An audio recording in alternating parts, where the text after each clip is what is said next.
Career Trail. Your success journey begins here. Hello there, welcome to another episode of the Career Trail right here on Joy Learning TV and of course the JoyNews channel.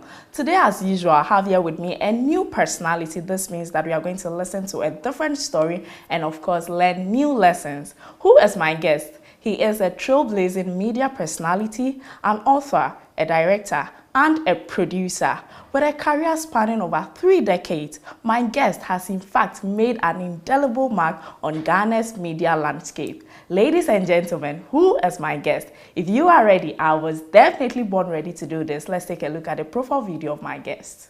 This week on the Career Trail, who is our guest? He hails from Kumasi in the Ashanti region of Ghana. From Prempeh College, his early journey was rooted in academic excellence and creative potential. He became one of the pioneer students of the National Film and Television Institute, NAFTI, before heading to the US, where he studied theater arts at Trinity College and earned a Master of Fine Arts in Film Production from the New York University. He is a celebrated playwright, actor, filmmaker, and comedian, famous for his one-man satirical shows that have left audiences across Ghana and beyond in stitches. He's the mind behind unforgettable productions like Saga of the Returnee, Zero Tolerance, The Trial of Jesus Christ, and Efia Srebo. Though known for his humor, he uses comedy as a powerful tool to educate, provoke thoughts, and challenge the status quo. He is also a household voice on radio and the brain behind shows like That's My Opinion and Connection with God on Choice FM. He also introduced the KSM Show, a groundbreaking talk show that raised the standard of Ghanaian television. Off the screen and stage, he is the CEO of Sapphire Ghana Limited, a content production company, and Cactus Creek Hotel. Our guest for this week's edition of the Career Trail is Kweku Sinti Misa, popularly known as KSM. Welcome back from that break. Yes, today on the Career Trail, I have here with me KSM, the giant in the media. Hello, sir. Welcome. Thank you very much. And how are you doing? I am fine. Fantastic. Yeah, good to see you. Good to see you too. I've been watching you behind the screen, but today I get to meet you in person. It is a pleasure. It's always a pleasure to meet people who have been watching me since they were babies. Yes. Of late, I'm meeting lots of that on my shows. You know, they are my main guests. And when they come, I was watching you when I was yeah, but it's all good. It's all good, yeah. Okay. It is a pleasure to have you on the Career Trail. Thank you. Okay. So the first question on everybody's mind is, beyond what we see, KSM is a media personality. Aside that, can you tell us a little about yourself? I wear so many different hats that when I'm asked to talk about myself, I don't know which part of the self they want to know, you know. I have done massive comedy, I've done satire, I've done talk shows, I've done radio shows, TV shows, political agitation, a whole span, you know. But I guess in short, all I can say is that I'm a very, very, very ordinary person, but with extraordinary passion. Wow. That's how I describe myself. Yes. Okay. Okay. That's beautiful. But let's talk about growing up. Can we take you back to childhood? How was life like for you growing up? Taking me back to about 68 years ago. Well, growing up, I grew up on the campus of, back in the day, Prempeh College. My father was a chaplain there. Oh, okay. And so that's where I was born, you know. And so most of my childhood I was at the campus of Prempeh College, and then later moved to Kumasi, where he became the chaplain for the Kwame Nkrumah University of Science and Technology, and also a lecturer there. So most of my childhood was in Kumasi. Oh, okay. You know, most of my childhood was in Kumasi. And I entered, you call it SHS now, we used to call them secondary schools. Oh, okay. So I entered my first secondary school. Back in the day, it was Form 1, not SHS 1. It was Form 1. I went at Form 1 at the Great Order Day, Presec. Hey. Yeah, so I did my first day at Presec, and then went back to Kumasi to Prempeh College, and then continued from my second year in secondary school, you know. So that's where I did most of my secondary education. It was in Kumasi. And then for university, I studied abroad. I went to USA and I did my undergraduate at a college called Trinity College in Hartford, Connecticut. That's why I studied, and I did my undergraduate, and I majored in communications and theater arts. Okay. And then from there, I went to do my master's at NYU, and I studied directing and filmmaking.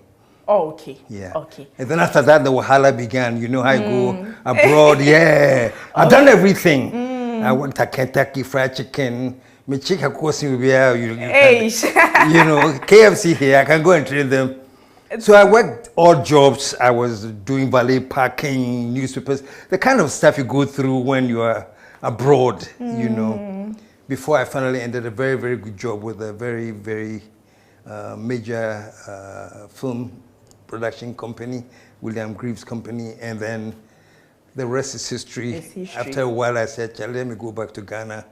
Oh, okay. So, yeah. So I've summed it all up. Yeah. I've summed 50 years of life in 3 minutes or less. Yeah. Oh, okay. So, but let's take you back to school. You went to Odadie. Yeah. We want to ask, what kind of student were you at school? Were you the shy type? Were you the quiet type? Were you the stubborn child? What kind of student was KSM? Shy and quiet. Shy and quiet. Very. I was very boring. I was very shy. I was very quiet. I was not a loud person at all, especially in my first year at Odadie. I was not very, you know.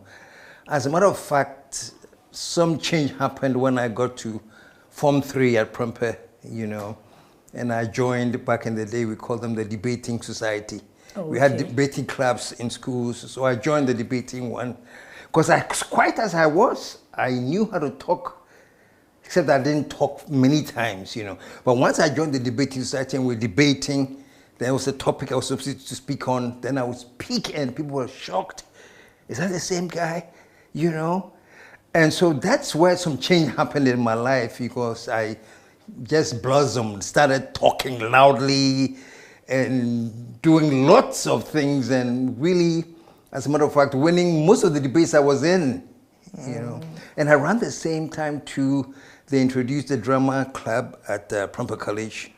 And I joined the drama club, and they found that I was such a funny character, you know. I did shows that way people who go way back, I'm talking about 73, 74. I did shows that, you know, they would call me Kofi Kobonso, because I played a character called Kofi Kobonso. I played so many things. So something happened when I got to Form 3. I started debating, I started doing shows, and all of a sudden this very quiet guy became so visible. And I guess the rest is history. I've been visible since then. Yeah. Yeah. Yeah, and it's still continuing. It's still continuing. Yeah. Okay. So talk about you joining the Writers and Debaters Club, going on shows or partaking in comedy and all that. One would ask, you know, growing up, we used to say, I want to be a doctor when I grow up. I want to be a nurse, a journalist. What was the ambition for you? Was that someone or something that you looked up to that you said, okay, when I grow up, I wanted to take up this career path?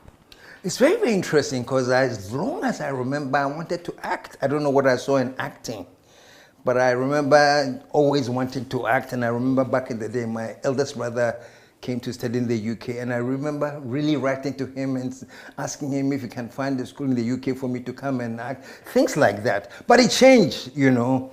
As I was growing up, then it changed. At one point, I wanted to be a lawyer. Oh, okay. Yeah. And what motivated that? Being a lawyer? Yeah. I guess once I joined the debating club and I was speaking very, very well and convincing people, I said, maybe I can be a good lawyer. So that too was there for a long time. I thought I was going to be a lawyer. And then at one point, I wanted to be a pilot, because I saw their uniform when I went to the airport, and I said, Charlie, I want to wear this uniform when I go. Yeah, so it kept changing, honestly. It kept changing. I wanted to be a pilot. I wanted to be a teacher. Oh, wow. Yeah, like finish school and go and lecture at Legon or university. You know, I just wanted to be a lecturer. So it was just changing, you know. But the funny thing is this, the one I wanted to be when I was a kid, when I didn't think it was anything important or meaningful, that's the one that I've turned out to be, you know, acting and entertainment and everything. The irony of the situation. The irony, yeah, you know. So I always tell people, whatever you are good at doing right now, you know, anything that you can do that comes without effort. There are people like that. You know, you teach them computers, they just sit behind it, they know what they're doing. You teach them history, whatever they do it effortlessly. And I tell people, take a note of that. If you can do anything without major effort, but at the same time excel, most likely it's your talent. Wow. So pay attention to that. I'm telling you, most of these talented painters, singers, doctors, you go into their childhood and you realize they were fond of doing some things that finally has come to become what they are now. So I tell people to pay attention to that a lot. Oh, okay. You know, and I guess that was what you did. I didn't pay attention to it, but now looking back, I realized, oh, I see. You know, because I know that my family, every time I went out and I came back, I had a story. It was a lie, but a story. I always had imagination, so every time I came back, I had a... Sometimes I would say, when I go and come back, this is a story I'm going to tell them that I saw when I went, you know. And the funny thing is, hey, but interestingly enough, that was the beginning of a writer. You know? Yeah. So I'm talking to parents now. You may see your child and think, oh, this one there, but in there somewhere is a bright talent, you know. So I'm just saying, what I was doing and they were mocking me and saying, kushini, they didn't know you would translate into this. And translate to this, becoming a scriptwriter, becoming whatever. But so look at the talent. Now, I know that this is about the career path, this show is about, please pay attention to whatever you do that comes without effort. You have a talent in there.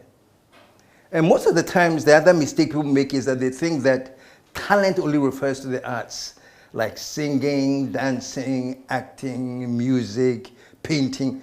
That's what talent is. It's not true. You can be a talented mathematician because it comes to you effortlessly. You can be a talented architect. You can be a talented chemist. So don't limit talent to the creative arts alone. Talent is broad, and everybody has their talent. Yeah. Okay. Thanks for that education. Okay. So now let's continue the journey from you going to the university and then coming back to Ghana. We've seen so many, I mean, when we Google about you, we see so many career paths. Director, producing, script writer, actor. So let's talk about the first part that you picked. How did it happen? I think the first one I picked, I would say, was entertainment, going into theater. Okay. You know, because when I went to the university, I started, it was all about theater arts and script writing, everything, but it's all under the umbrella of entertainment. So I think entertainment is what I picked. Okay. And then under the entertainment field, what did you pursue? Under entertainment, film. You know, my first interest was in film, filmmaking, film acting, film writing. That was my first interest, you know. Okay. And when I was in the US, I think back in the day, long time ago, I was getting some mileage in film and in acting and everything, way back, you know. But when I came to Ghana, it sort of changed. You know, I went from film, and then in Ghana, I think the thing that really opened me up in Ghana was radio. Oh, okay. But before we talk about your radio journey, let's talk about film. Do you remember your first film? How was the experience like on set? Interesting enough, the first film I was in was when I went to the US and I came back to Ghana for the summer or something. Then a friend of mine at NAFTI, I forgot that I also went to NAFTI before. Wow, what a long educational journey. Yes. After high school, I went to NAFTI for 1 year. Oh. We were the pioneers of NAFTI. Oh, okay. Yeah, NAFTI started with us in 19 79. Yeah, we were the pioneers of NAFTI. So I did go to NAFTI. So when I left NAFTI and went to the US and I came back home for summer, one of my friends at NAFTI was shooting a film. He said, so, you know, back in the day I was in KSM, I was Kweku Sintimisa, the full name. Kweku, I'm doing a film, will you want that? I said, oh, sure, you know. So that was my first film experience. It was back in Ghana. You know, I acted in a film. I don't remember the film. It was fun. Long time ago. Long time ago. It was just, I enjoyed it. I enjoyed the experience. I think we went to shoot at some island. When you're going to Winneba, there's this, not Winneba, after, there's this, oh, it's not the Odo River, I'm sorry. Okay. But we went there, that's what the location was, you know, so we did something on the river and things like that, and I enjoyed it, it was fun. Okay, so now looking at it, you became an actor. One would ask, you could have stayed there. Why did you transition into a scriptwriter or maybe a director, producer? I don't think I actually transitioned, Okay. you know, because as we talk now, I write, except I don't write for film, I write for the stage. Okay. And so I still do writing, Okay. and I've done a lot of acting in the past. Can you share with us major challenges you faced in the film industry? In the film industry in Ghana, is that it is not a very explosive and dynamic industry in Ghana. We have films in Ghana, we have some great filmmakers in Ghana. Please, I don't want people to get me wrong and quote me. I'm just saying that, you know, you may have all the ingredients to make a great abenkwai. All the ingredients are there. You have the palm nut, you have the sugar, the salt, the pepper, the meat. You have all the ingredients to make palm wine. Sorry. Palm nuts. To make palm nut soup. Yeah. Yeah? But what you need is not the ingredients, you need the recipe. The recipe is that, okay, I'll start by boiling this first, and then when this boils down, then I'll add this. There is a recipe. In Ghana, our film industry is amazing.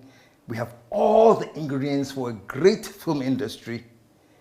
But I don't think we have the recipe right yet. We are still struggling with the recipe, and we'll get there. There are some amazing people who have been able to put this stuff together. We have now some good Ghanaian films on Netflix. You know, to get to Netflix means that you have developed something that is world standard. And to develop something that is world standard, you should understand the recipe. So yeah, we have ingredients. Yeah, we have the segments of Ghanaians who now have the recipe. But for the most part, that's what we have struggled with in the industry. Okay, but what's accounting for that? Oh, it's just still at this stage, unfortunately, still a growing industry.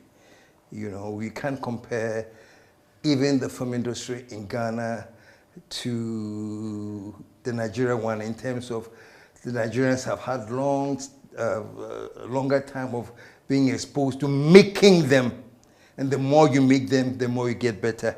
And the more you make them, the more you devise ways and means of distributing them. So inadvertently, all you realize that you have developed a system that is working for you, you know. And we didn't have that system operating in Ghana for a long time, you know. Somebody will hustle and hustle and hustle to make money. Then they hustle to pay for the film. And after hustling to make the money and paying for the film, paying for the actors and paying everybody, now they have to hustle to distribute the film because there are no distribution outlets, you know? So it's not like I've done my film and I have 20 other areas or 200 other areas I can release the film and make my money back. No, you have done the film, but you realize that where am I going to release the film to make enough money that will at least make me break even the amount of money I spent. You know, so there wasn't filming. Now it got to a point where in Ghana, when you make a film, they go straight to, back in the day, CDs. CDs, even before DVDs, there were CDs. So when you make a film, then you have to convert it into a CD, and then to sell the film, you have to mount a float. you know, get a track with a float with people dancing on the float and then selling your CDs, people chasing you for the CD. This is no distribution.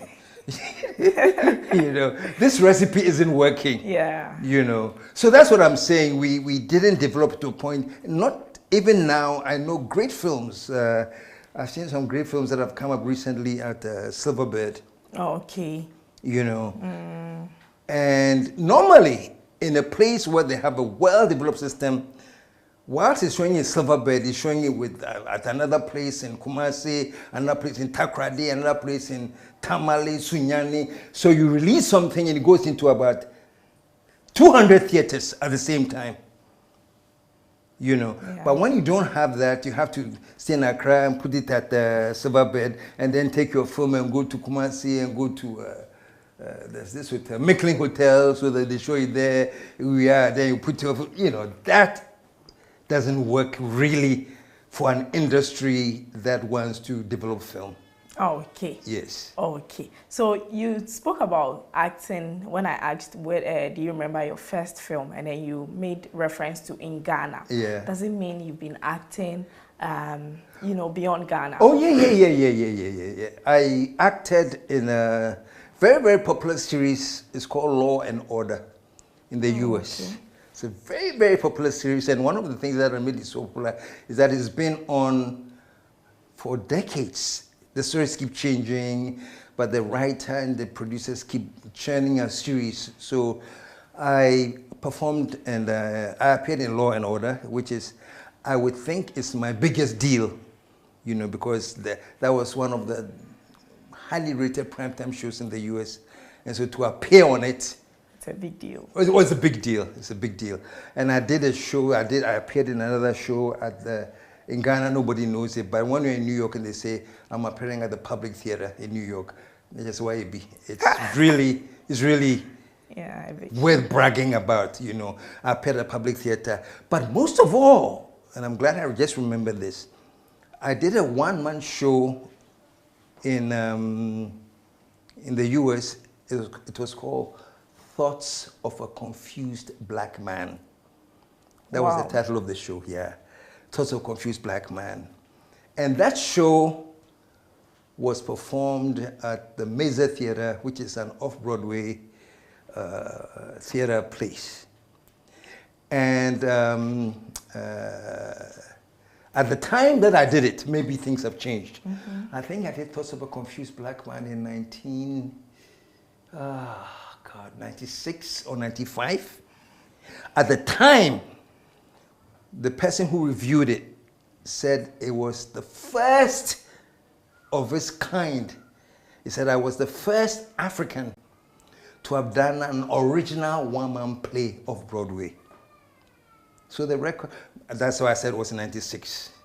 Maybe people are booking the record. By the time I did it, I was the first African to have done an original, which means I wrote it myself and produced myself, play, you know, of Broadway. So that's one of my biggest bragging rights. You know, Ghana, they kind of Broadway way. But when I go to the New York and I'm talking about it, I'll mention it. I was off Broadway and I did the first one-man play from Africa, you know, called Also Confused Black Man. Okay. Yeah. Okay. And then you now became, you were still writing script. Yeah. How did you juggle both, being an actor and then a script writer? And of course, a producer and director. Well, being a writer is the one that I like most, you know, because writing is sitting down and creating the characters and everything. Then sometimes somebody will direct it, or in my case, I write it and then direct it, you know. So the juggling wasn't too difficult, you know. I would write it, I knew what I wanted to do it. So if I was writing it, if I was producing it or directing it, it didn't become that much of a transition at all. Oh, okay. Yeah. So talking about script writing, where do you get the ideas from? Script writing, where do you get the ideas? I guess it's all part of what I was talking about in the beginning. I said talent. Talented people who write scripts, they have imagination. You know, they have imagination. So you don't really sit down. Let me put myself in. I don't really sit down and say, okay, I'm looking for some idea to write a script. No. I just decide on anything that excites me, and then I decide maybe let's write a script on that. You know, when I came to Ghana, I did a show called Saga of the Returning long ago, and it became a very, very, very, very popular show. I wrote that script just based on my experience as a Ghanaian, having lived abroad. You know, I go to the US for almost 20 years. Okay. I come back to Ghana, and the changes that I go through, I decided, wow, this is interesting. You can make a whole script out of this. And so I wrote a script called The Saga of the Returning, and that was the first show that I did in Ghana. Oh, okay. So that's how the ideas comes. I mean, it can be a lifetime experience. It can be something that you are thinking of. I have another show called Fiasrebo, where I played the role of this feisty female politician, you know. So I was thinking, oh, how would it feel? I've been doing lots of shows. How would it feel if I do one show as a woman? How was the acceptance like? Oh, wow. I think so far, of all the shows I did, and there might have been about, I don't know, maybe nearly 20, Fiasrebo was the biggest hit. That was the only show that when I performed, I would sell out all the tickets a week before the show opened. It never happened to any show that I've done. Maybe if I was performing next week Saturday, by Monday before the tickets. KSM, yeah. Back in those days, we're not digital. You know how now you can just dial and get your phone. No, back in those days, you have to go and buy your ticket. But thanks to digital, now you can sit home and pay. You know, back in those days, no. So we had ticket outlets where you actually had to go and buy tickets. So the ticket outlets can call me, KSM, we have run out of tickets. So, and then I say, wow, you know. But things are different now. You do it electronically. You know, Efia simply because my mom is called Efia, so I named the woman Efia. Srebo was because I said I wanted a very tough woman. Oh, okay. Or Dinsebo. Oh, so I said, okay, then let me call it Srebo.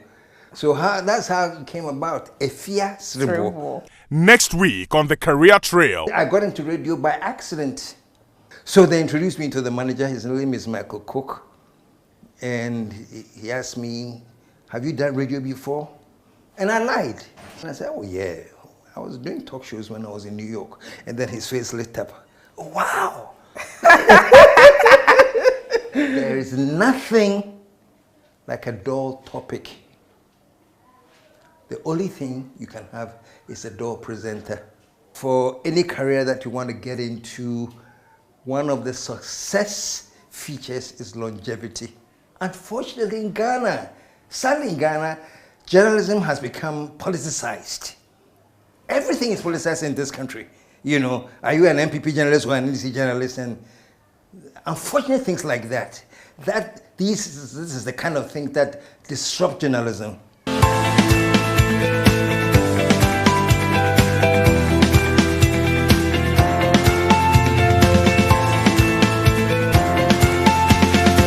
The Career Trail. Your success journey begins here.